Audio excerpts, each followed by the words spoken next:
Ini kaidahnya dulu. Masalah kasus ada orang imam pimpin doa setelah sholat, jangan dibahas doanya. Doa adalah ibadah.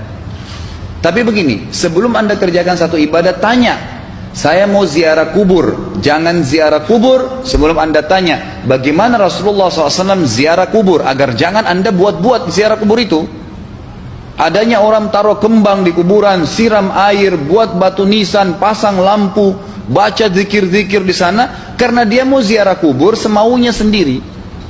Tidak bisa. Anda muslim, punya kiai, punya Rasulullah SAW, suri tauladan kita, uswatun hasanah. Tanya Rasulullah ziarah kubur bagaimana. Rasulullah SAW dalam hadis Bukhari menziarahi kubur Baqi, datang, memberikan salam, mendoakan mereka, pulang. Nggak ada lagi yang lain. Nggak pernah Nabi SAW bawa kembang, siram kuburan karena sudah kering, padahal Madinah panas 50 derajat, pecah-pecah tanahnya. Ada istilah di Indonesia, kalau tanahnya pecah, kesian lagi diazab di bawah, kasih air, kasih kembang biar wangi, biar ditaruh kembang yang paling mahal. Kalau dia ahli maksiat tetap disiksa di bawah, gitu kan. Jadi nggak bisa itu patokannya. Mau sholat, jangan pernah sholat dulu, tanya Rasulullah sholat bagaimana, belajar 5 menit bisa. Oh, rukunya begini, sujudnya begini, sama, baru Allah terima. Tujuan Nabi SAW diutus untuk apa? Untuk dicontohi, diciplak hidupnya, cara makannya, cara tidurnya, berpakaian, bahkan cara jalannya saja. Para sahabat contohnya, Nabi jalan begini. Bukankah ada hadis yang mengatakan, sahabat berkata Rasulullah SAW kalau jalan seperti orang turun dari bukit. Mereka sampai membahasakan itu. Rasulullah pernah keluar kepada kami, menyisir rambutnya dengan rapi ke arah sebelah kanan belakang. Ditunjukkan, gitu kan. Rasulullah SAW menyukai ini. Rasulullah SAW memakan dengan cara begini. Diajarkan kepada kita semua agar kita contohin. Yang jadi masalah bagi kita ini, kita selalu mau buat apa-apa yang tidak diperintahkan oleh Nabi SAW. Selalu alasannya baik. Sekarang kasus berdoa setelah sholat, doa adalah ibadah, nggak ada masalah doa.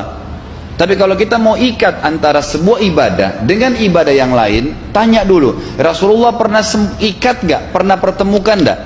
Ziarah kubur dengan baca Quran. Ziarah kubur ibadah, baca Quran ibadah. Pernah nggak Nabi baca Quran di kuburan? Itu tanya.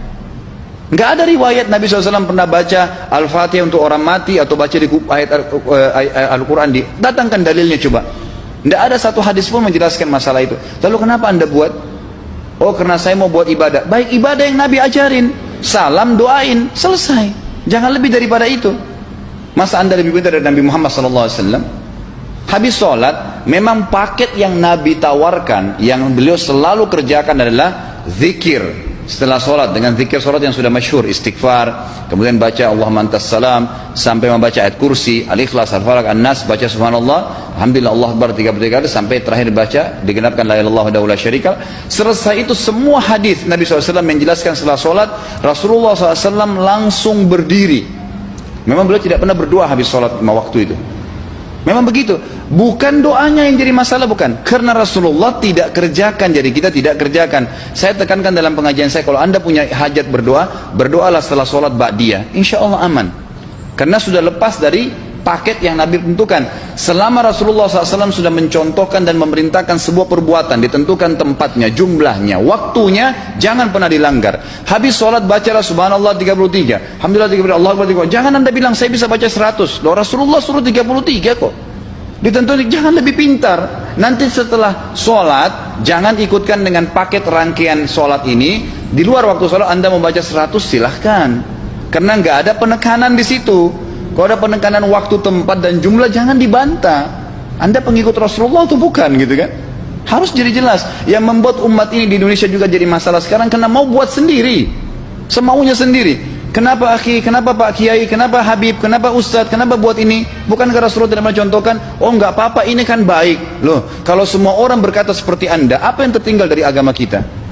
Kira-kira apa lagi yang tertinggal? Nggak ada kemurnian agama, karena semua orang mau buat semaunya, gitu kan? Semaunya sendiri. Jadi mengikuti sunnah Nabi dengan ilmu yang benar, itu akan membawakan ketenangan hidup. Yang buat kacau kita ini jadi kacau karena mau membumbu-bumbui macam-macam ditambah.